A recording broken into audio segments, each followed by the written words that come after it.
Welcome to Eastern Brush, Western Soul. We are a group of 8 North American enthusiasts brought together by a shared passion for Eastern manuscripts, traditional painting, and the stories preserved within ancient books. Through our videos, we explore the techniques of ink and watercolor painting and the artistic traditions that have connected cultures across centuries.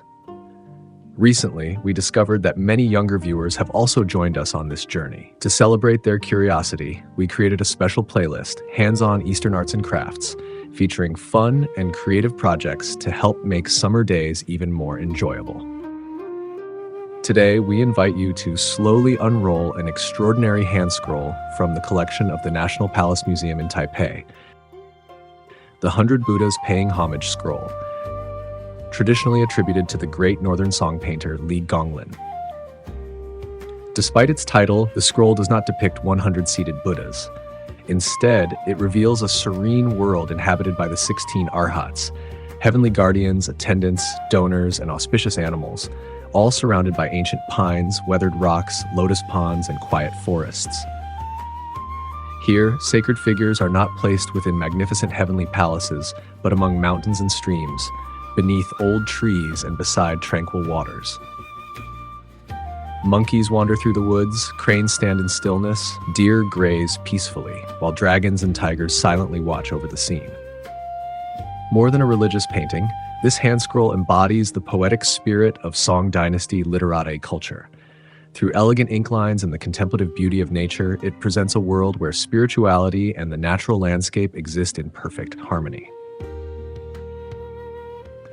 Let us now slowly unfold this remarkable scroll together and step into a timeless realm where art, meditation, and nature become one.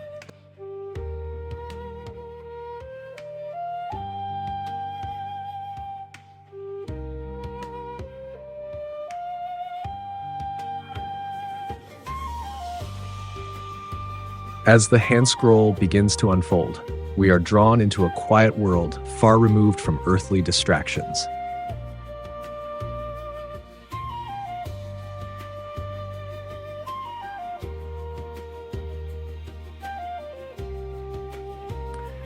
Ancient trees stretch their branches across weathered rocks, while clusters of bamboo and patches of wild grasses soften the rugged landscape. The scene is calm and unhurried, inviting the viewer to enter not simply a painting, but a spiritual retreat hidden among mountains and forests. Gradually, the first of the 16 Arhats comes into view. Unlike majestic Buddhas enthroned in heavenly splendor, these enlightened disciples appear remarkably human.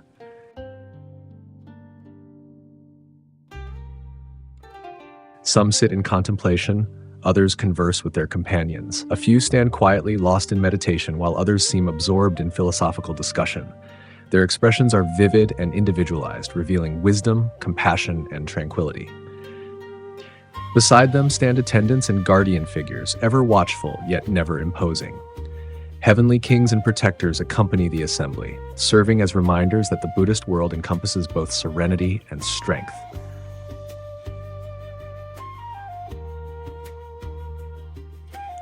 As the scroll continues, nature itself becomes an active participant in the sacred gathering. A monkey clings to the branches of an old tree. Deer wander peacefully through the forest. Cranes pause in elegant stillness, symbols of longevity and purity.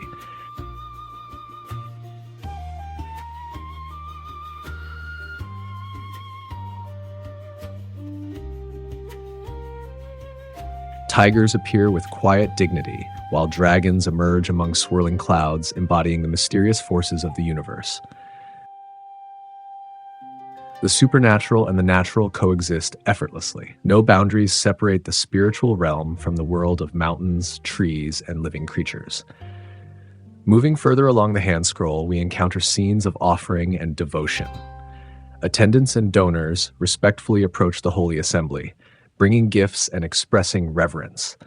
Incense burners and ritual implements appear among the rocks and pavilions, hinting at the ceremonies and traditions that once surrounded Buddhist practice.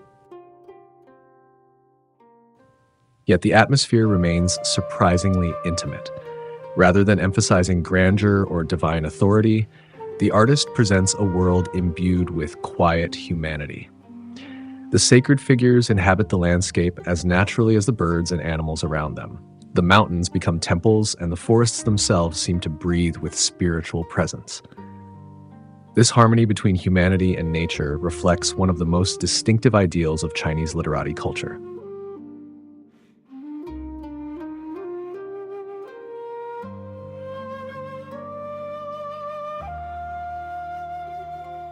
In this vision, enlightenment is not found through separation from the world, but through a profound awareness of the world itself. The viewer is invited to slow down, to observe, and to contemplate. As our eyes travel from one figure to another, from twisted pines to flowering lotus ponds, from ancient rocks to wandering deer, the Handscroll unfolds like a journey through an ever-changing landscape of meditation and poetry. Equally remarkable is the extraordinary brushwork. The artist relies almost entirely upon the expressive power of line. Trees, rocks, and animals are rendered with vigorous central brushstrokes that convey both strength and age. The folds of the robes flow with elegant orchid-leaf lines, rising and falling with graceful rhythm. Without relying upon brilliant colors or elaborate decoration, the painting achieves a remarkable sense of vitality. Every line seems alive, capturing movement, personality, and spirit.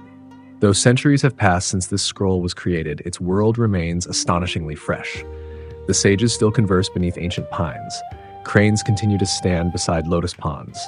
Deer still wander through quiet valleys, while dragons and tigers guard the invisible boundaries between heaven and earth. Slowly, section by section, the Handscroll reveals not merely a gathering of holy figures, but an entire universe, one in which art, nature, and spirituality exist in perfect harmony.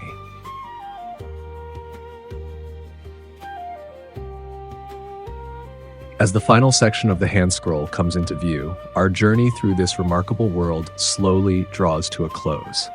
For centuries, viewers have admired this work as the creation of Li Gonglin, courtesy name Boshi, who was also known by his literary name Longnianjushi, or the recluse of dragon sleep. Born in Shucheng, in present-day Anhui province, he was one of the most celebrated painters of the Northern Song dynasty. A scholar, collector, and man of profound learning, Li Gonglin devoted himself to the study of ancient bronzes, calligraphy, and painting. He excelled in figure painting and in Buddhist and Taoist subjects, and his depictions of horses were especially admired by later generations. Above all, however, he was revered as the supreme master of Baimiao, or plain line drawing. Through the power of ink alone, he brought life, movement, and spiritual depth to his figures, establishing an artistic language that would influence painters for centuries to come. Although this Handscroll bears no signature or seal, and scholars continue to debate its authorship, its vigorous brushwork and elegant lines preserve the spirit of the artistic tradition associated with Li Gonglin and the great masters who followed in his footsteps. More than a gathering of holy figures, the 100 Buddhas paying homage scroll presents a world where mountains and forests become places of contemplation, where animals and spirits coexist in harmony, and where the sacred quietly reveals itself through the beauty of nature.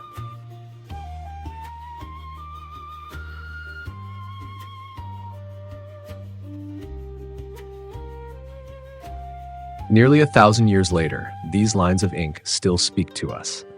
They remind us that art can transcend time, that serenity may be found in the natural world, and that the pursuit of wisdom often begins with learning to slow down and truly observe.